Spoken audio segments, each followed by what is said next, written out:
Puji Tuhan, Shalom Bapak Ibu Saudara.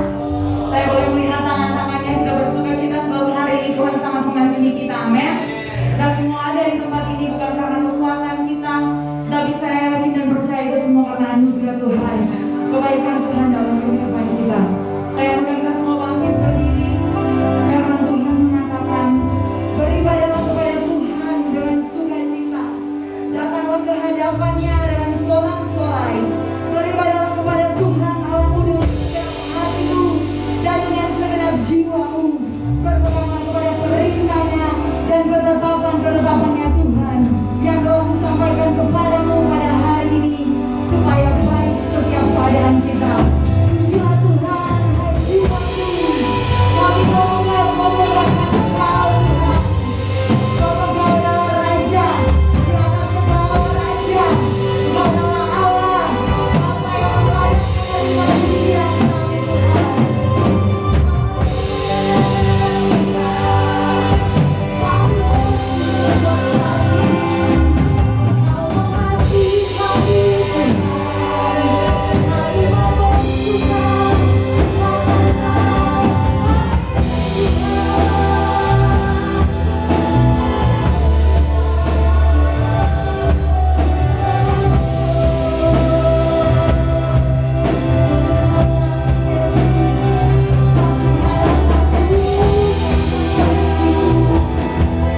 Bapa di dalam surga, kami memuji Engkau Tuhan Allah yang hidup.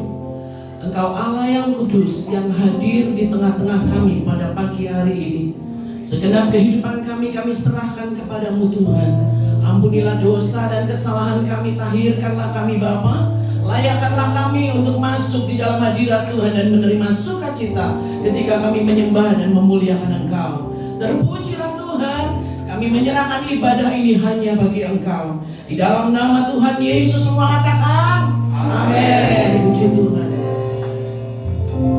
Oke, puji Tuhan. Kita mau bersuka karena Tuhan, amin. Dia Tuhan Raja yang besar, Dia Tuhan Raja yang hebat, amin. Haleluya.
kami isi kembali dengan kebenaran-kebenaran firman-Mu yang menguatkan kami, yang menghidupkan roh kami Tuhan.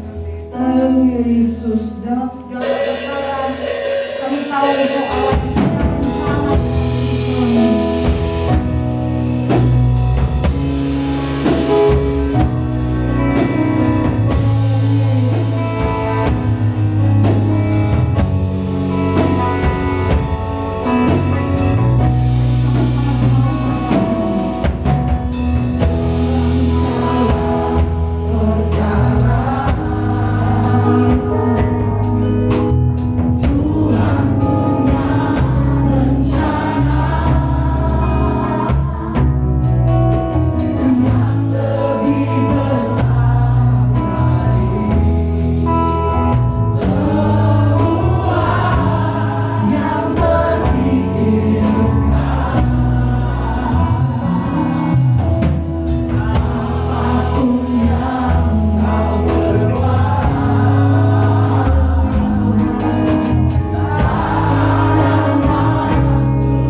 Engkau memanggil kami, maka Engkau juga memilih kami, menetapkan kami, dan Engkau punya rencana yang baik untuk setiap pribadi kami masing-masing. Karena kami adalah anak-anak Tuhan, kekasih-kekasih Tuhan. Tuhan, kami akan tetap maju bersama dengan Tuhan, dengan kekuatan-Mu Tuhan. Engkau berikan kembali kemampuan untuk kami menghadapi setiap keadaan. Tuhan, berkati kami. Dalam pujian penyembahan kami telah persembahkan kepada Tuhan, dan saatnya kami akan mendengar firman kemuliaan Tuhan. Berbicara, berkatakanlah kepada kami Tuhan, karena firman adalah perkataan Tuhan yang tertulis dan berkuasa untuk merubah hidup kami, berkuasa untuk meneguhkan kami, menguatkan kami, memotivasi kami, dan berikan pencerahan-pencerahan kepada kami. Urapi kami semua, hati pikiran kami dikendalikan oleh Roh Allah. Kami berdoa, fokuskan kami kepada firman Tuhan. Segala pikiran-pikiran yang melayang-layang kami hancurkan dalam nama Tuhan Yesus Kristus. Tuhan, kuasai tempat ini, kuasai hati pikiran kami dengan Roh-Mu yang hidup dan Tuhan yang ajaib. Terima kasih Tuhan, terima kasih Tuhan. Tubuh jiwa roh kami dalam kendali dan urapan-Mu Tuhan. Dalam nama Yesus kami berdoa. Haleluya, semua yang percaya katakan amin. Puji Tuhan. Silakan kembali Bapak Ibu Saudara sekalian. Hari ini saya akan menyampaikan firman Tuhan dengan tema menolak menyerah. Seperti tadi pujian mengatakan, ku tak akan menyerah. Saudara, dalam keadaan apapun kita tidak boleh menyerah. Amin. Ya, menyerah itu kalah, saudara-saudara.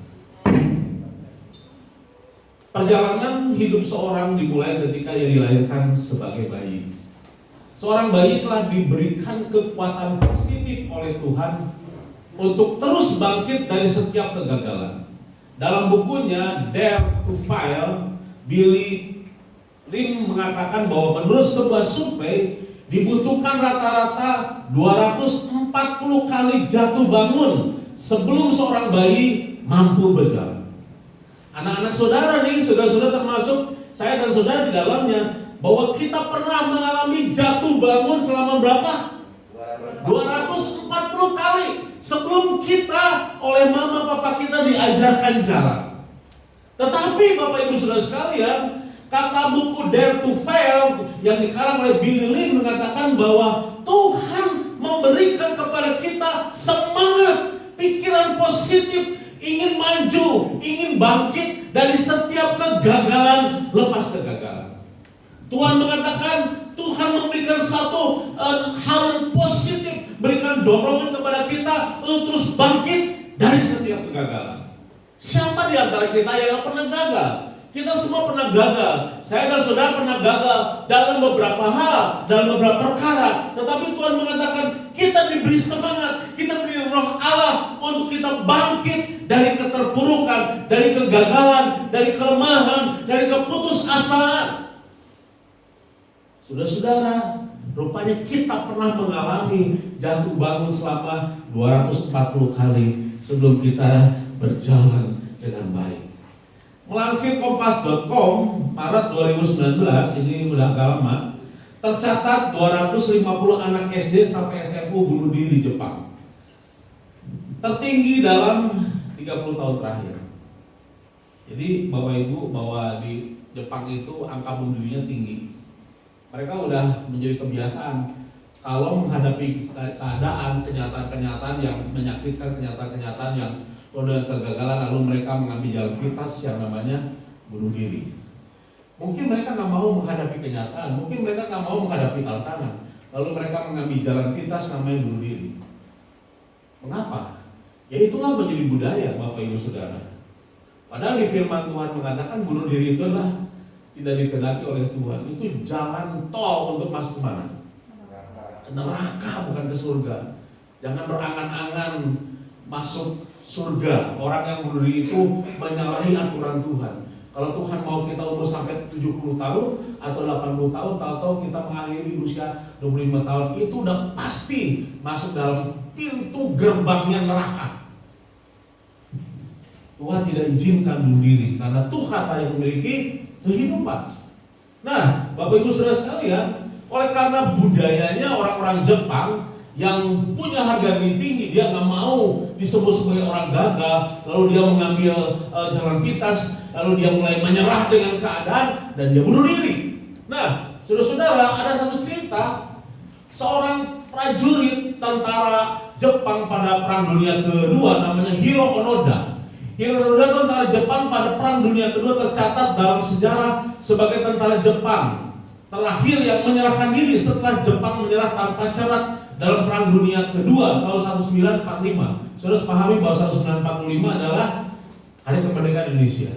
Onoda yang saat itu berpangkat letnan baru mau menyerahkan diri pada tanggal 9 Maret 1974. Selama 29 tahun setelah Jepang menyerah kalah, dia tetap bertahan di hutan Filipina. Ada istilah di dalam kebiasaan orang Jepang namanya harakiri. Harakiri itu adalah bunuh diri. Daripada aku tertangkap, daripada aku harga diriku terjatuh, lebih aku membunuh diriku sendiri.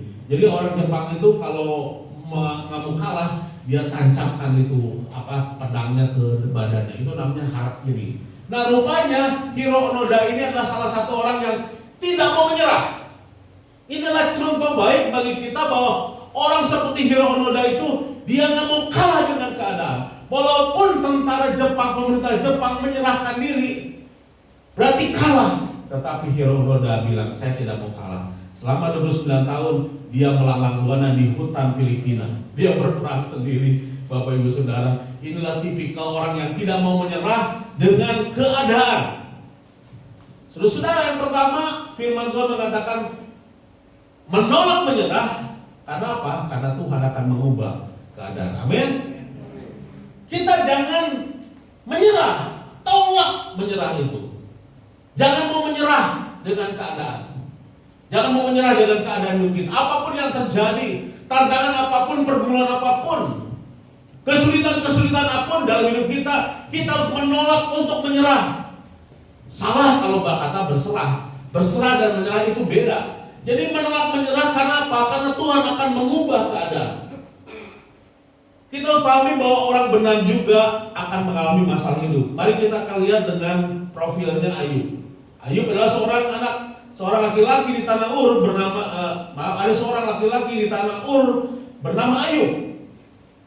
Orang itu saleh, jujur, takut akan Allah, dan menjauhi kejahatan. 4 hal kita dapatkan di sini, yaitu bahwa Ayub adalah seorang yang saleh, yang jujur, takut akan Allah, dan menjauhi kejahatan. Apa kurangnya? Sama juga dengan orang-orang percaya, anak-anak Tuhan, orang-orang jemaat dimanapun, banyak orang yang saleh, yang jujur, takut akan Allah, dan menjauhi kejahatan. Semuanya sempurna, tetapi nggak luput dari masalah.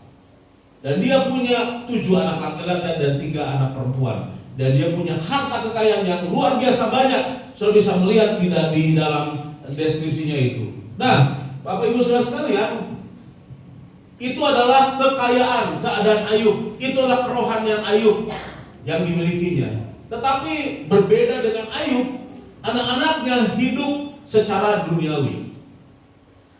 Saudara bayangkan, anak-anaknya lelaki biasa mengadakan pesta di rumah masing-masing menurut giliran, dan ketiga saudara perempuan mereka diundang untuk makan dan minum bersama-sama mereka. Apabila hari-hari pesta telah berlalu, Ayub memanggil mereka dan menguruskan mereka. Keesokan harinya pagi-pagi bangunlah Ayub lalu mempersembahkan korban bakaran sebanyak jumlah mereka sekalian. Sebab pikirnya, mungkin anak-anakku sudah berbuat dosa dan telah mengutuki Allah di dalam hati. Demikianlah dilakukan Ayub senantiasa.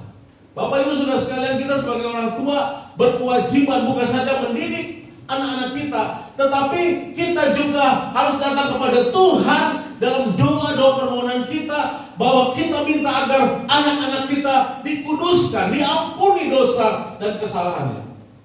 Pada zamannya Ayub, bahwa meminta pengampunan dosa itu dengan mempersembahkan korban sebanyak orangnya.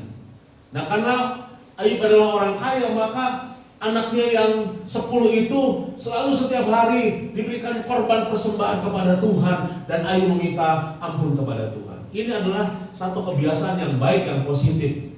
Kenapa? Karena orang tua kita jangan biarkan anak kita, anak-anak gadis kita, anak-anak laki-laki kita, anak remaja kita, anak-anak pemuda remaja kita, jangan dibiarkan. Kita harus datang kepada Tuhan. Tuhan, ampuni dosa dari anak-anak kami. Lalu kita berdoa, jangan salah, jamah anak-anak kami yang masih pemuda remaja ini agar mereka mencintai Tuhan, bukan mencintai dunia. Saudara-saudara, Ayub hidupnya rohani, tetapi anak-anaknya tidak rohani. Malahan istrinya adalah tipikal orang Kristen yang mau enaknya sendiri, mau kaya sendiri, miskin nggak mau, susah nggak mau, punya pergumulan nggak mau. Sebab itu ketika Ayub mengalami pergumulan, dia mengutuki Allahnya. Dia mengatakan kepada suaminya, masihkah engkau tetap setia kepada Tuhanmu? Kutukilah Allahmu dan matilah. Ini adalah perkataan dari seorang istri kepada suaminya yang mengalami pergumulan. Tetapi Bapak Ibu Saudara sekalian, bahwa tipikal istrinya Ayub adalah orang-orang yang jenis orang-orang Kristen yang maunya enak sendiri, maunya yang enak-enak, nggak mau yang susah-susah, yang happy-happy, nggak mau susah-susah, maunya mengerjakan yang gampang-gampang, nggak mau yang susah-susah. Kalau menghadapi tantangan, kayaknya saya nggak bisa yang melakukan ini. Kalau dikasih peluang untuk bisnis, dikasih peluang untuk berkarir, maaf saya nggak bisa melakukan ini, itu dan sebagainya. Padahal Bapak Ibu Saudara, bahwa peluang itu tidak akan kembali yang kedua kali. Peluang itu harus diambil Bapak Ibu Saudara. Jangan kita menyerah dengan kondisi umur kita seperti sekarang ini. Walaupun kita belum tua, tapi masih santai-santai saja. Gimana nanti, maunya seneng-seneng aja. Ambil peluang untuk menghadapi tantangan. Isinya Ayub adalah jenis orang Kristen yang mau enaknya aja, mau jadi anak gampangan, mau jadi anak rohani yang gampangan. Saudara-saudara yang dikasih Tuhan, dunia seperti terbalik. Bapak Ibu Saudara pernah mengalami yang namanya sakit vertigo, serangan vertigo.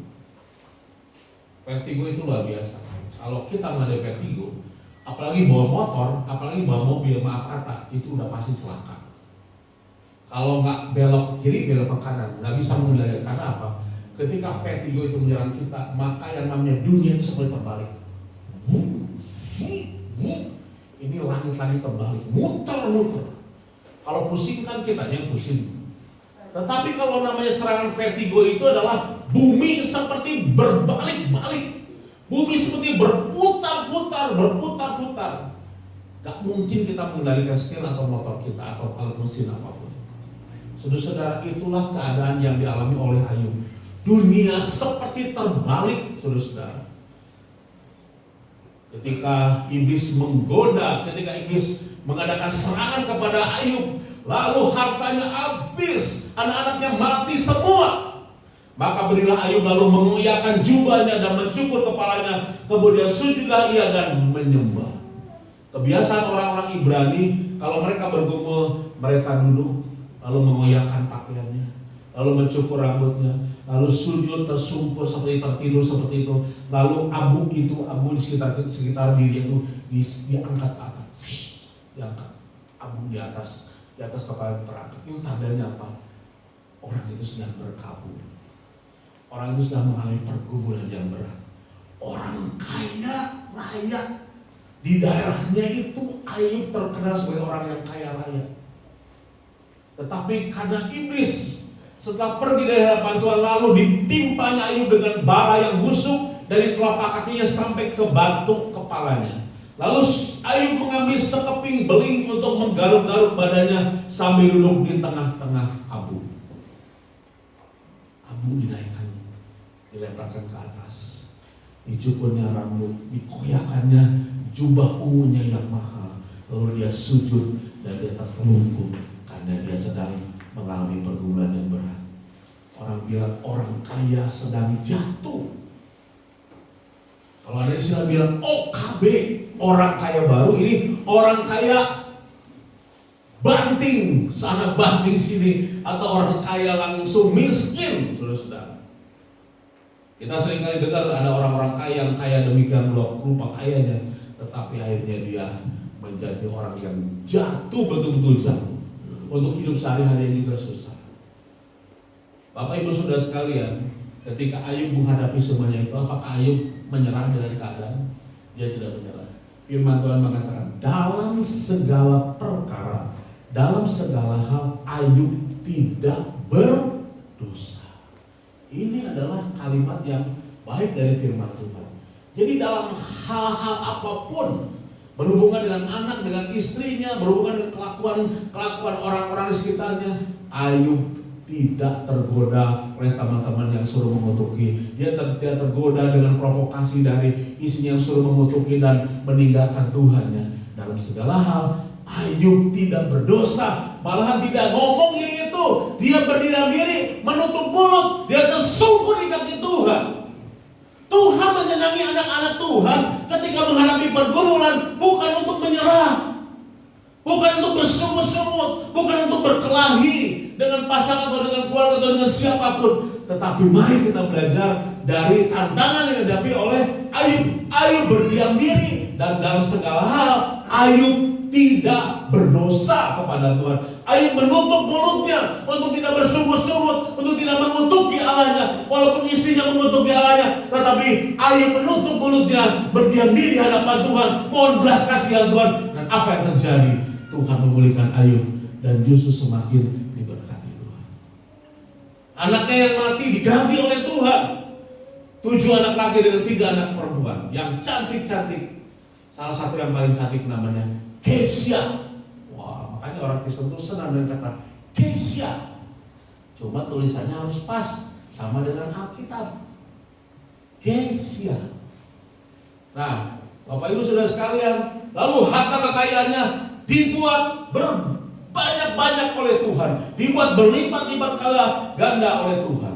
Tuhan memberkati Ayub dalam hidupnya yang selanjutnya lebih daripada dalam hidupnya yang dahulu. Wow, luar biasa. Ia mendapati 7 orang anak laki dan 3 anak perempuan. Wah, luar biasa. Ini adalah bukti bahwa orang yang tidak menyerah dengan keadaan, orang yang tidak menyerah dengan tantangan hidup, mereka diberkati Tuhan, dipulihkan oleh Tuhan, diberi kekuatan oleh Tuhan, diberi semangat oleh Tuhan. Tuhan merubah segala sesuatu yang tidak mungkin menjadi mungkin, karena dalam Tuhan tiada yang mustahil. Amin yang baru sepotong. Haleluya. Yang kedua, menolak menyerah karena Tuhan menolong dan membela. Ada 3 orang anak Ibrani yang namanya Sadrak, Mesak, dan Abednego. Dia terbuang ke negara Babel dan di situ yang memerintah adalah Raja Nebukadnezar. Ketika mereka berada di pembuang, ketika mereka menjadi bangsa yang terbuang, Sadrak, Mesak, dan Abednego adalah 3 anak laki-laki Ibrani yang gagah perkasa, keturunan bangsawan, orang yang bukan biasa-biasa, tapi anak-anak muda yang luar biasa. Ketika Nebukadnezar mengambil satu kebijakan bahwa dia membuat patung emas dari dirinya sendiri, dan semua pemerintah, orang-orang yang ada di bawah dia, mungkin para kepala negari, para orang-orang yang ada di sekitarnya Nebukadnezar, mereka diharuskan untuk menyembah kepada patung emasnya Nebukadnezar. Kalau tidak menyembah, maka ada hukuman mati, yaitu akan dimasukkan kepada perapian yang menyala-nyala. Sadrak, Mesak, dan Abednego adalah anak Ibrani yang mempunyai Allahnya, Allah Jehovah, Allah Abraham, Allah Ishak, dan Allah Yakub. Mereka tidak mau menyembah kepada dewa yang lain. Mereka tidak mau menyembah kepada patung-patung yang lainnya, karena mereka hanya menyembah kepada Allah yang hidup. Tetapi ketika mereka menolak, lalu mereka terancam untuk dibunuh. Bapak Ibu Saudara kalian, kalau saudara berada di dalam ancaman seperti ini, saudara akan terhukum, saudara akan terancam dengan hukuman yang mematikan, yang membunuh saudara. Apa yang terjadi? Lalu Sadrak, Mesak, dan Abednego mengatakan, kalaupun saya tidak ditolong oleh Tuhan, saya akan tetap menyembah kepada Tuhan. Saya menolak untuk menyembah kepada patung emas Nebukadnezar. Lebih baik kami tetap percaya kepada Tuhan. Saudara-saudara, komitmen seperti ini susah, apalagi pada zaman pandemi ini. Lebih banyak orang yang ninggalin Tuhan, lebih banyak orang yang ninggalin gereja, nggak mau ibadah, saudara-saudara. Lebih suka dengan hal-hal yang lain daripada kepada Tuhan menyembah, mengasihi Tuhan, beribadah kepada Tuhan. Puji Tuhan kalau saudara orang-orang yang berani beribadah secara offline. Tapi ada yang beribadah secara online.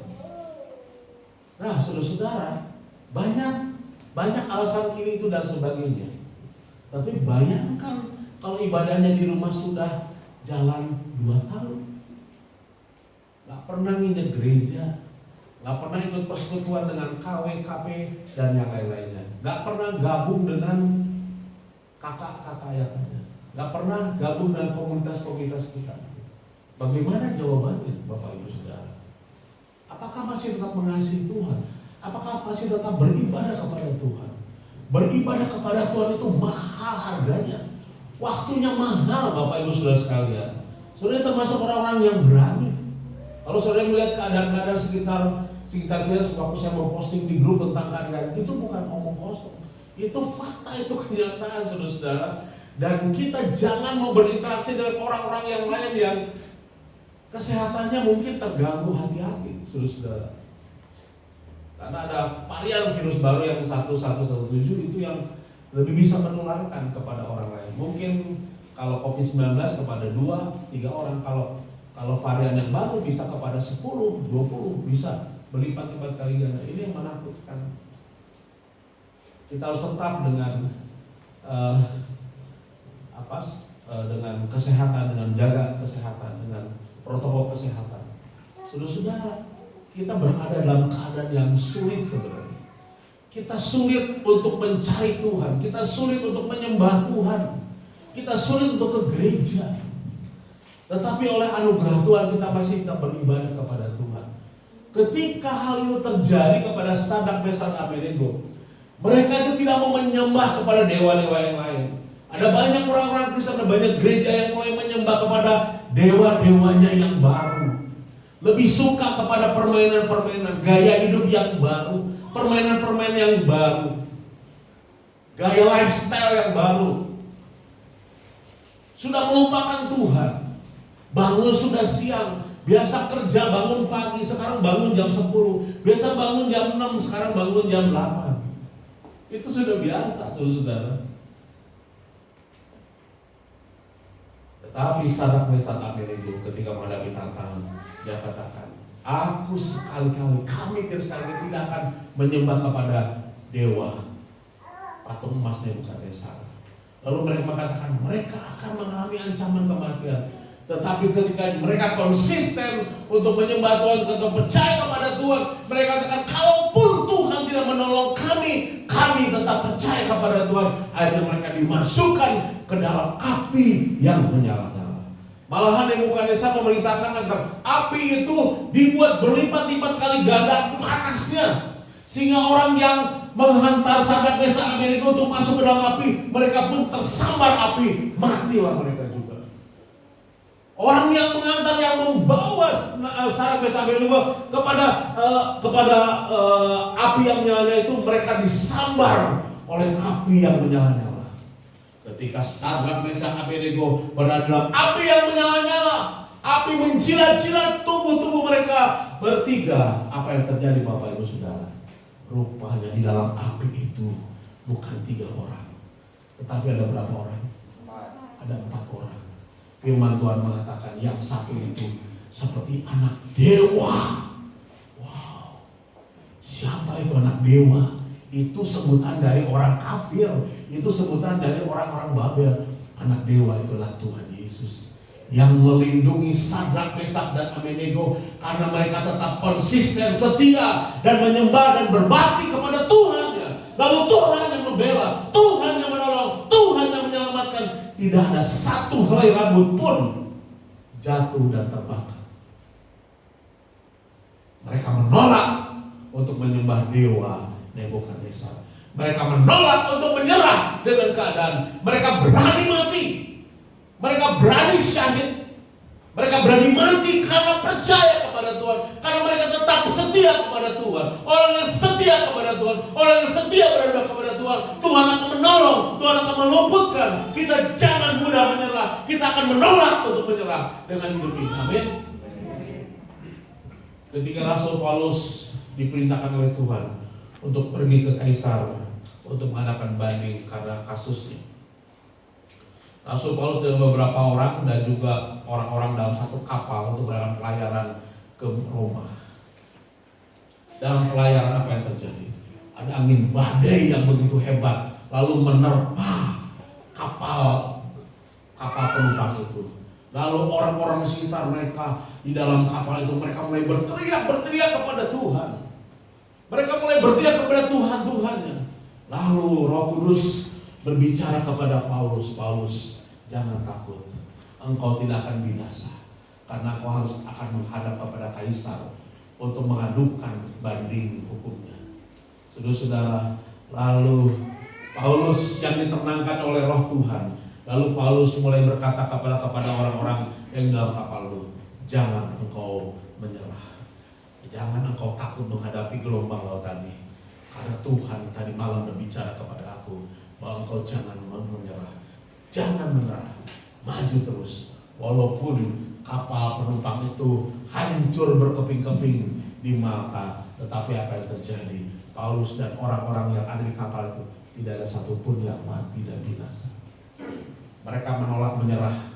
Mereka memang menyerah apa? Waktu angin badai itu datang, mereka menyerahkan apa? Menyerahkan mungkin barang-barang, apa mungkin bawaan-bawaan mereka, mungkin beras atau tepung atau mungkin apa, mereka buang ke lautan. Barang-barang mereka yang berat-berat dibuang ke laut. Tetapi mereka menolak untuk menyerah. Mereka menyerahkan barang-barang bawaan mereka, tapi mereka menolak untuk menyerah. Karena apa? Tuhan yang meneguhkan, Tuhan yang menguatkan mereka. Puji Tuhan. Saudara, yang ketiga, kita menolak menyerah karena Tuhan belum selesai dengan hidup. Jadi yang saya katakan, orang Jepang itu terbiasa dengan harakiri atau bunuh diri.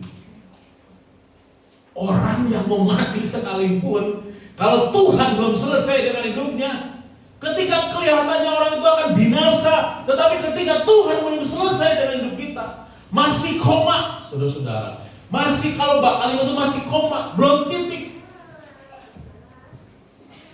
Kita punya istilah mengatakan N, udah N gitu. N-nya pakai gimana? N.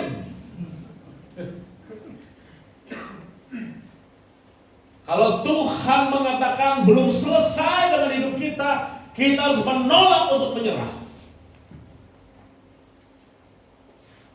Kita lihat dengan hidupnya Yunus. Yunus memang menolak panggilan Tuhan. Datanglah firman Tuhan kepada Yunus bin Amitai demikian. Bangunlah, pergilah ke Niniwe, kota yang besar itu. Berserulah terhadap mereka karena kejahatannya telah sampai kepadaku. Itu kata firman Tuhan. Apa yang terjadi? Yunus bersiap untuk melarikan diri ke Tarsus, jauh dari hadapan Tuhan. Ada banyak anak-anak Tuhan yang tidak mau dengar Tuhan, nggak mau dengar perintah Tuhan, yang nggak mau tunduk kepada Tuhan, yang nggak mau dibentuk sama Tuhan, lari jauh-jauh dari hadapan Tuhan. Seperti ada lagu dari firman Tuhan yang di dalam kitab Mazmur,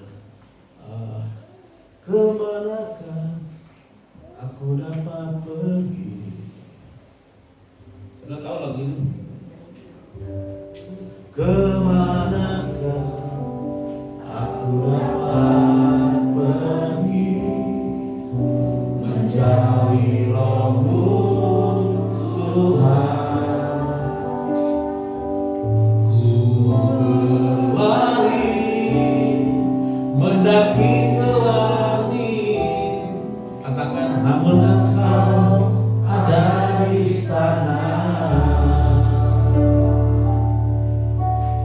Aku terbang dengan sayap fajar, diam di ujung bumi, namun tanganmu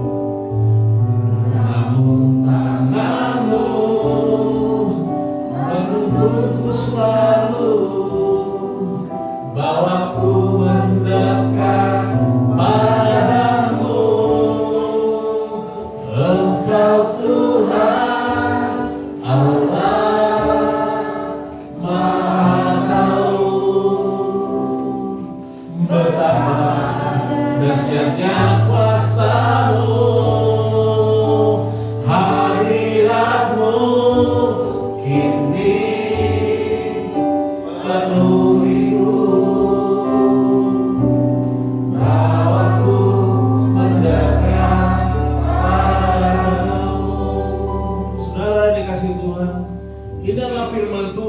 yang berbicara kepada Raja Daud.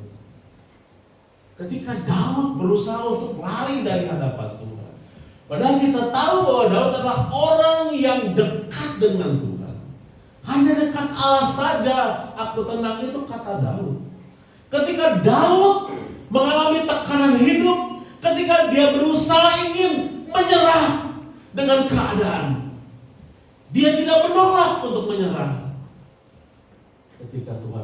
Ketika dia mengatakan, aku mau pergi jauh, tetapi di situ roh Tuhan ada. Di situ Tuhan ada, di langit, di ujung bumi, di mana-mana Tuhan ada. Ketika Yunus meninggalkan Tuhan, ketika Yunus menolak panggilan Tuhan, dia pergi ke Tarsis. Di dalam pelayarannya ke Tarsis, apa yang terjadi? Kapal penumpang itu dihantam oleh badai yang begitu besar dan mengamuk begitu luar biasa. Lalu orang-orang mulai berteriak-teriak kepada Tuhannya. Mereka mulai berteriak-teriak, apa yang terjadi dengan ini? Ada orang yang bawa sial di dalam kapal ini. Itu istilah bawa sial. Saya belum khotbahkan itu bawa sial. Rupanya orang-orang yang ada yang menjadi penumpang dalam kapal itu merasa ada orang yang mungkin tidak berkenan kepada Tuhan tinggal mengikuti dalam pelayanan ini. Lalu yang terjadi, saudara-saudara, mereka membuang undi, dan jatuhlah undi itu kepada Yunus. Kartunya dibikin oleh Tuhan, Yunus. Lalu mereka mulai marah kepada Yunus. Apa yang engkau telah perbuat? Engkau membuat kami menjadi orang yang sial, ditimpa oleh badai yang mengamuk ini. Lalu Yunus merasa dirinya adalah orang yang berdosa, yang menjadikan bahwa semua orang mengalami dampak yang tidak baik. Lalu Yunus mengatakan, saya adalah orang yang meninggalkan Tuhan saya. Saya telah meninggalkan Tuhan untuk jauh dari hadapan Tuhan, untuk jauh dari panggilan Tuhan. Sekarang aku menyerahkan hidupku kepada Tuhan. Buanglah aku ke lautan. Lalu mereka mengangkat Yunus, lalu membuang ke lautan. Kalau Tuhan kita nggak penuh belas kasihan, Tuhan bilang, syukur lo, matilah kamu. Tuhan kita nggak seperti itu, saudara. Tuhan kita itu baik, penuh kasih dan sayang. Lalu Tuhan mengirimkan kode tim SAR kepada seekor ikan yang besar. Kasih kode, selamatkan anakku yang namanya Yunus. Maka atas penentuan Tuhan, datanglah seekor ikan besar yang menelan Yunus. Dan Yunus tinggal dalam perut ikan itu 3 hari 3 malam lamanya. Datanglah ikan lalu menelan Yunus. Dan Yunus tinggal di dalam perut ikan itu. Saya tidak tahu apakah ada oksigen atau tidak. Apakah itu sama seperti dengan Nanggala 402? Gak ada oksigen, tekanannya kuat, saudara-saudara. Ikan itu nggak perlu pakai tekanan-tekanan segala, karena dia ikan apalagi ikan Tuhan Maha Kuat. Dia ada di area mana? Kalau kapal selam yang kita punya yang hancur 3 keping itu karena tekanan. Nggak mungkin 800 ke bawah itu nggak kuat. Ya, ini kapal selamnya Tuhan yang namanya ikan ini. Dia mau kedalaman berapa, dia akan hancur, dia akan mati. Karena ada anak Tuhan di dalam, saudara. Yunus ditelan, dia tinggal 3 hari 3 malam di dalam ikan. Firman Tuhan kepada ikan itu, wah, tadi atas penentuan Tuhan, sekarang berfirmanlah Tuhan kepada ikan itu. Ikan itu memuntahkan Yunus ke daratan. Wah, hebat ya, Tuhan kita itu bisa ngomong sama ikan. Tuhan kita bisa ngobrol, bisa perintahkan ikan untuk memakan Yunus, menelan Yunus, lalu memuntahkan Yunus ke daratan. Ini hebat. Tuhan kita itu hebat, saudara-saudara. Orang lain bilang Tuhannya orang Kristen itu bisa bikin burung, langsung lalu katanya burungnya terbang. Tapi saya lihat di Alkitab nggak ada kayaknya. Iya, coba cari sama saudara. Kalau ini Yunus ada ikannya, bukan ikan lele saudara ini. Ikan yang perutnya gede lah, bisa nampung Yunus yang bandel. Saudara, kalau Tuhan belum selesai dengan hidup kita, jangan main-main. Jangan berpikir untuk bunuh diri, jangan berpikir untuk meninggalkan Tuhan, jangan berpikir untuk jadi orang dunia. Tuhan belum selesai dengan hidup kita. Kalau kalimat itu belum koma, belum titik, masih koma. Tuhan masih mau beracara, Tuhan masih mau berkehendak dengan Yunus. Itu pun terjadi bagi kita sekalian. Jangan kita menyerah, kita tolak untuk menyerah. Karena Tuhan belum selesai dengan hidup saudara.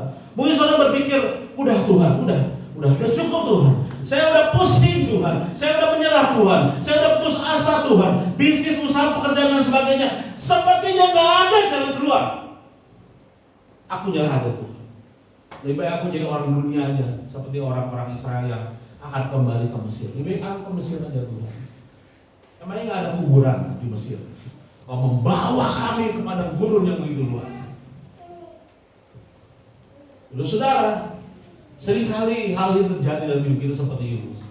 Tetapi Tuhan mengatakan belum selesai. Kelihatannya Yunus itu binasa, mati, dimakan oleh ikan, ditelan oleh ikan, udah matilah. Tetapi Tuhan memuntahkan Yunus ke daratan. Dan akhirnya Yunus sadar, Tuhan memang Kau baik, Tuhan Kau memang mengasihi aku. Respon positif atas perintah Tuhan. Datanglah firman Tuhan kepada Yunus untuk kedua kalinya. Yang pertama Yunus menolak, yang kedua Yunus merespon secara positif. Bangunlah, pergilah ke Niniwe, kota yang basah itu, dan sampaikanlah kepadanya seruan yang kufirmankan kepadamu.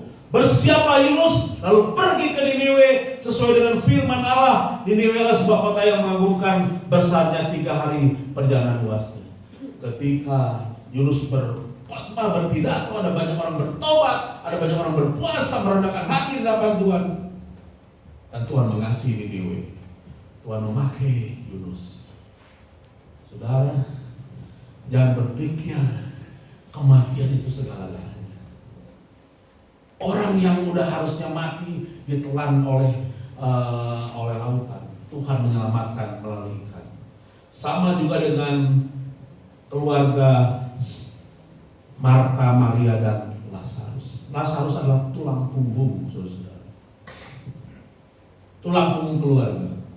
Lazarus itu laki-laki, dan saudaranya yang 2 perempuan, Marta dan Maria, adalah wanita yang maaf kata dalam kehidupan bermasyarakat, wanita nggak dianggap. Mau kerja apa?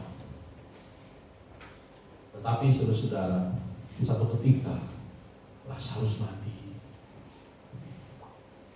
Marta Maria mulai menangis, lalu mulai berseru kepada Tuhan. Lalu Tuhan datang, Yesus datang dengan murid-muridnya ke Betania. Lalu Yesus pun mungkin menunda lagi waktunya untuk datang ke kampungnya Marta dan Maria. Dan apa yang terjadi? Sudah 4 hari Lazarus masuk ke dalam kubur, ditutup. 4 hari itu udah bau, saudara. 4 hari itu udah bau. Tapi Tuhan datang, Tuhan katakan, buka kubur itu, geser batu itu. Lalu Tuhan katakan, Lazarus, bangkitlah, keluarlah. Udah 4 hari orang mati. Lalu Lazarus keluar dari kubur dan dia bangkit. Yang mati dibangkitkan. Sehingga ada perkataan Tuhan yang hebat, luar biasa, yang fenomenal, mengatakan, akulah kebangkitan dan hidup. Barang siapa percaya kepadaku, dia akan hidup walaupun dia sudah mati. Ini bisa terjadi sekarang, ini bisa juga terjadi untuk zaman yang akan datang. Bahwa anak-anak Tuhan yang percaya kepada Tuhan, walaupun sudah mati, walaupun sudah meninggal, nanti Tuhan akan bangkitkan dengan kebangkitan dan kemuliaan Tuhan. Saudara-saudara, kematian Lazarus sebenarnya tidak ada harapan bagi Marta dan Maria. Tetapi tiada mustahil bagi Tuhan. Lazarus 4 hari mati, dibangkitkan oleh Tuhan. Jangan mudah menyerah dengan keadaan walaupun kematian datang dalam hidup kita. Yang terakhir adalah menolak menyerah. Karena Tuhan yang yang memelihara hidup kita. Saya mengajak saudara untuk membacakan kitab-kitab ini. Mazmur 23 ayat 1 sampai ayat 6, mari kita baca bersama-sama. Lalu yang berwarna kuning itu menandakan pemeliharaan Tuhan, tanggung jawab Tuhan untuk hidup kita. Mungkin selama ini saudara cuma baca Mazmur 1 sampai 6, tapi nggak menyadari bahwa sebenarnya yang dikasih warna kuning itu adalah tanggung jawab Tuhan buat hidup kita. Amin. Mari kita baca. Mazmur Daud. Tuhan adalah gembalaku, takkan kekurangan aku. Ia memberikan aku di padang yang berumput hijau. Ia membimbing aku air yang tenang. Ia menyegarkan jiwaku. Ia menuntun aku di jalan yang benar oleh karena namanya. Sekalipun aku berjalan dalam lembah kegelapan, aku tidak takut bahaya, sebab gadamu dan tongkatmu itulah yang menghibur aku. Engkau menyediakan hidangan bagiku di hadapan lawanku. Engkau mengurapi kepalaku dengan minyak, pialaku penuh melimpah. Kebajikan dan kemurahan belaka akan mengikuti aku seumur hidupku, dan aku akan diam dalam rumah Tuhan sepanjang masa. Saudara, mari kita lihat apa yang Tuhan lakukan. Tuhan adalah gembala. Kalau saudara yang pernah mengembalakan domba, kambing, atau saudara yang dari Manado menggembalakan babi, babi digembalakan nggak ya? Saya nggak tahu. Babi digembalakan nggak? Kalau di Singkawang atau di Pontianak, babi digembalakan nggak? Atau di Sumatera Utara? Atau dibiarkan lepas aja? Ada juga digembalakan. Oh ya, di kandang, dikandangin, tapi nggak dielus-elus, saudara. Karena jorok. Beda kalau kita punya anjing ya. Ada juga yang mengembalakan anjing, saudara. Anjing dipiara ya biar beranak, anaknya dijualin. Sudah, kalau saudara menyadari artinya digembalakan, itu indah, saudara. Tuhan itu gembala bagi kita. Bayangkan, saudara, ada kata-kata merupakan kata kerja. Dia membaringkan, dia membimbing, dia menyegarkan jiwa kita, dia menuntun kita. Dia menghibur kita, dia menyediakan hidangan bagi kita, dia mengurapi dengan kuasa Tuhan. Semua kebajikan dan kemurahan itu menyertai kita, sampai Tuhan katakan, dia akan diam dalam rumah Tuhan sepanjang masa.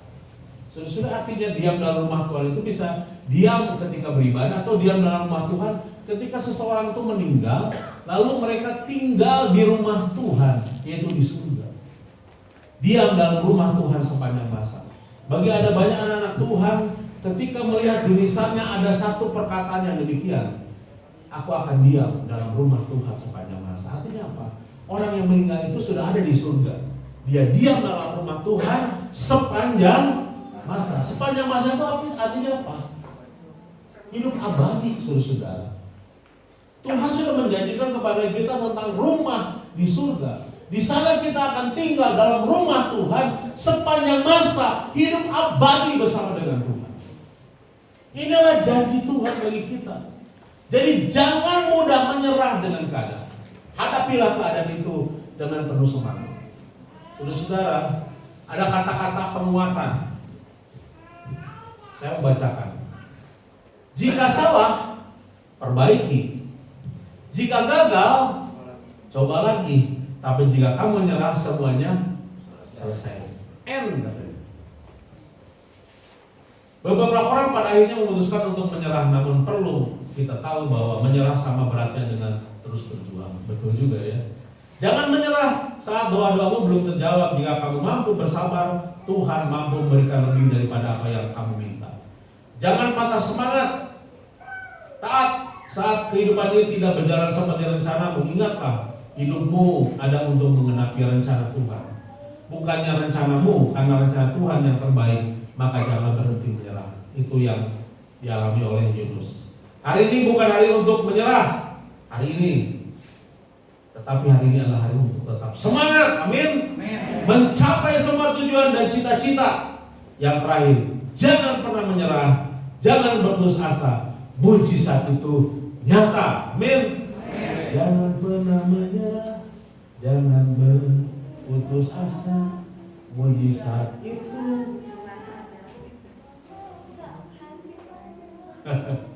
saya ngapa saudara. Lebih baik kita lihat videonya saja. Sebelum kita melihat video, ada 5 penyebab seorang mudah menyerah.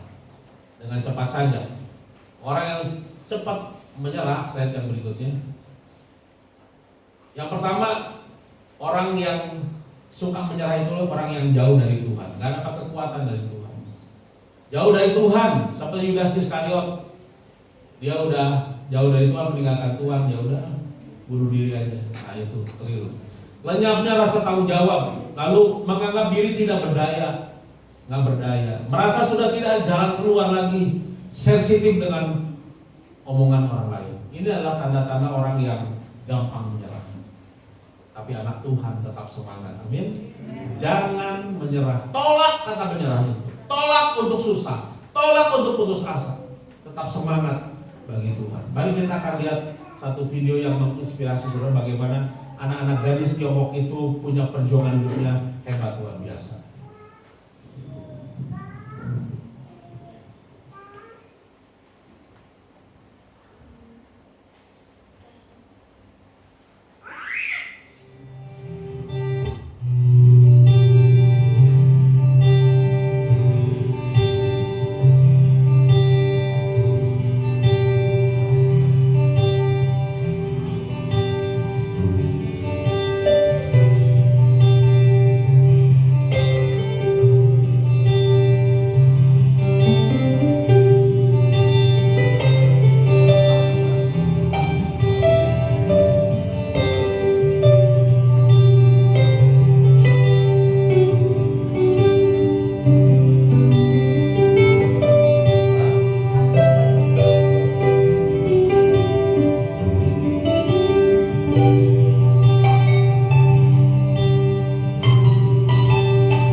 Ya, saudara-saudara, kita salut ya sama anak-anak gadis Tiongkok itu.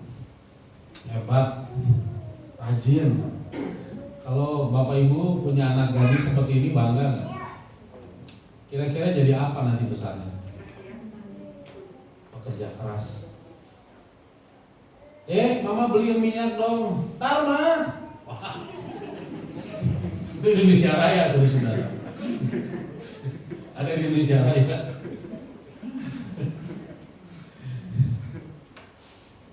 Kemarin ada yang komplain, kok TKA-nya pada datang ke Indonesia, tenaga asing dari Tiongkok. Kenapa? Itu memang ulahnya salah satu menteri senior di Pak Jokowi. Kenapa? Investornya dari Tiongkok. Yang bisa ngerjain siapa? Orang Tiongkok. Lalu mereka datang pakai apa? Pakai pesawat charteran. Lalu ketika mereka kerja apa yang terjadi? Saya pernah lihat di video ini. Mereka naik tower, kira-kira berapa? Mungkin 30-40 meter. Naik tower kayak tower listrik. Dengan perlengkapan yang ada. Kalau orang Indonesia kan kalau siang kan curi-curi waktu, makan siang, turun, itu yang 3 itu, ini gitu, yang 3 itu. Kalau Indonesia kan turun, curi-curi waktu, makan, ngobrol segala macam. Kalau orang Tiongkok itu saudara-saudara, naik ke atas sudah bawa alatnya, lalu bawa pengaman, jam 12 mereka nggak turun. Mereka begini makan, udah bawa rantan. Ini yang kerjanya di Indonesia bukan di Tiongkok.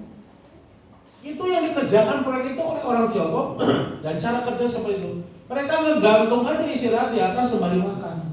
Udah makan taruh rantangannya dia kerja lagi. Maaf saudara-saudara, kita sebagai orang Indonesia, kita kalah SDM kita. Kita mudah menyerah, mudah putus asa. Kita harus belajar.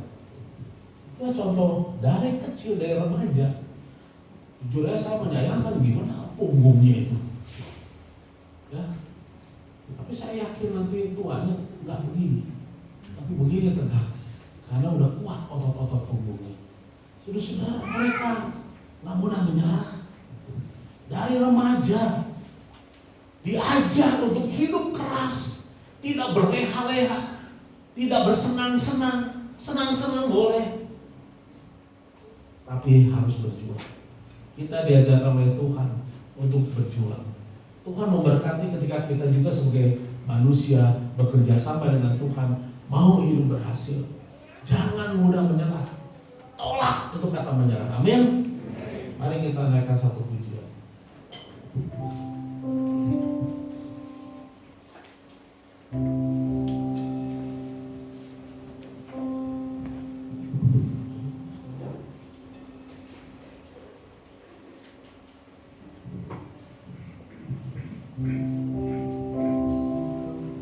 Engkaulah perisaiku,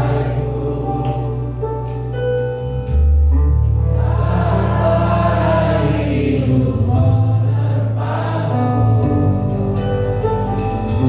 Mari kita bangkit berdiri saudara-saudara. Hingga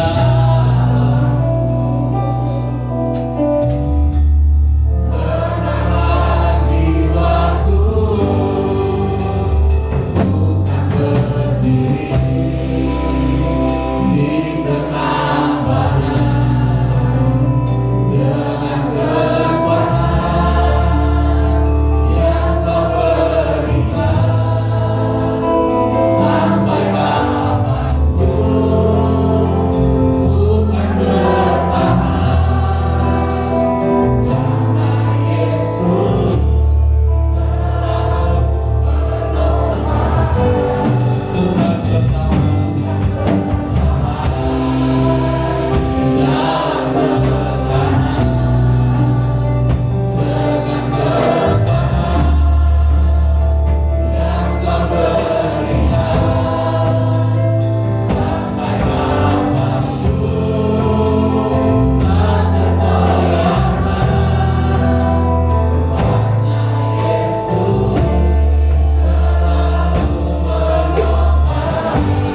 Tuhan berikan kekuatan kepada kami. Firman-Mu dia hangatkan jiwa kami Tuhan, jiwaku kita bukan berdiri Tuhan di tengah badai dan kekuatan yang memberikan sampai waktu bukan tenang karena Yesus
selalu berikan kekuatan, berikan penghiburan.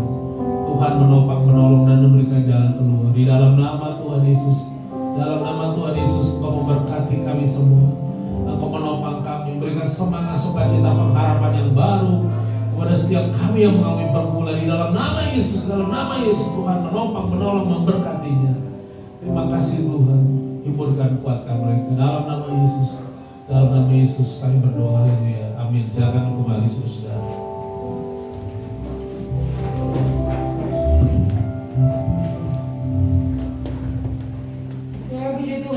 Saudara kita semua diberkati dengan kebenaran firman Tuhan, amin. Tuhan Yesus akan menolong kita dan akan terus menguatkan kita.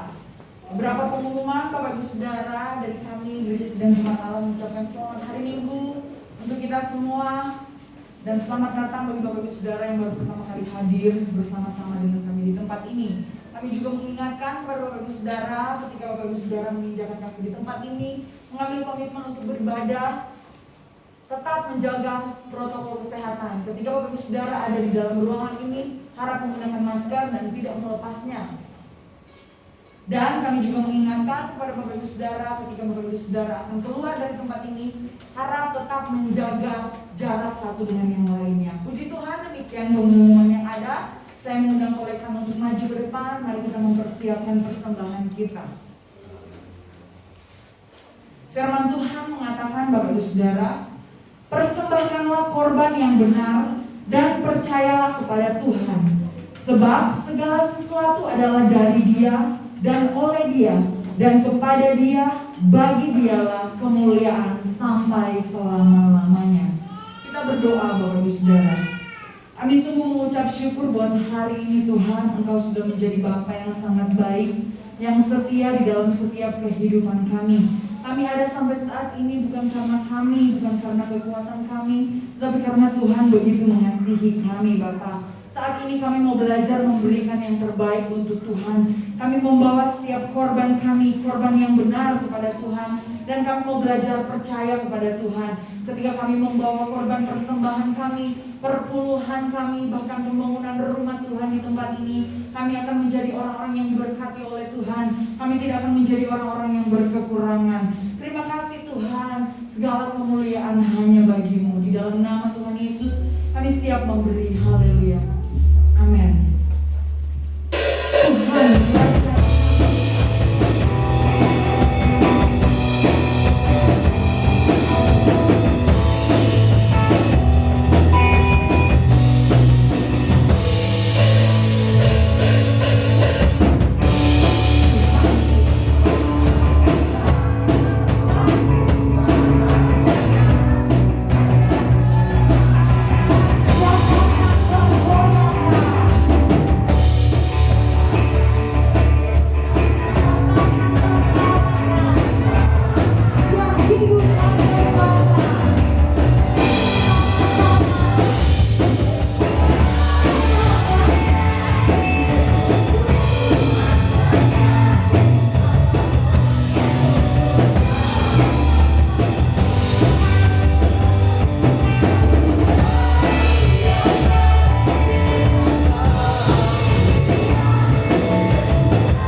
syukur kepada Tuhan, kesempatan yang baik, kesempatan yang indah, yang termulia dan berharga, waktu kami berbakti mengabdikan hidup kami kepada Tuhan.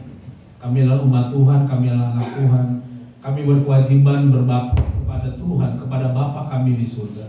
Terimalah puji sembah kami, terimalah bakti kami kepada Tuhan sebagai persembahan yang hidup, yang kudus, dan yang berkenan kepada Tuhan. Itu adalah ibadah dan pengabdian kami yang abadi di dalam Tuhan. Karena satu ketika kami berada di surga, kami hanya berbakti, memuji dan menyembah Engkau.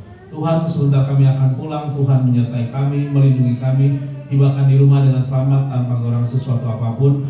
Kami berdoa segala berkat Tuhan turun atas usaha pekerjaan, keluarga, rumah tangga, bisnis, mata pencarian, usaha pekerjaan kami, mata pencarian kami, karir, sekolah, pendidikan kami, rumah tangga kami diberkati oleh Tuhan. Jaga pelihara kami, tutup bungkus kami dengan kuasa darah Yesus. Dijauhkan kami dari bahaya, celaka, maut dan pencobaan.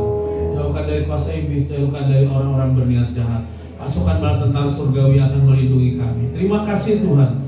Segala kemuliaan hanya bagi Tuhan. Saudara, mari kita mengangkat tangan dan menerima berkat dari Tuhan. Tuhan memberkati engkau dan melindungi engkau.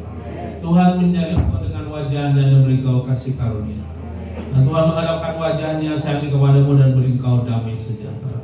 Oleh sebab itu, saudaraku sidang jemaat Allah yang dikasih oleh Tuhan, pulanglah dengan membawa berkat anugerah dari Allah Bapa yang di dalam surga, serta cinta, kasih sayangnya yang sudah dinyatakan dalam Tuhan Yesus Kristus, serta tuntunan dan persekutuan yang di dalam Roh Kudus menyertai saudara dari sekarang dan untuk selama-lamanya. Maranatha, sampai Tuhan datang kali yang kedua menjemput kita semua. Di dalam nama Yesus kami berdoa. Haleluya, haleluya.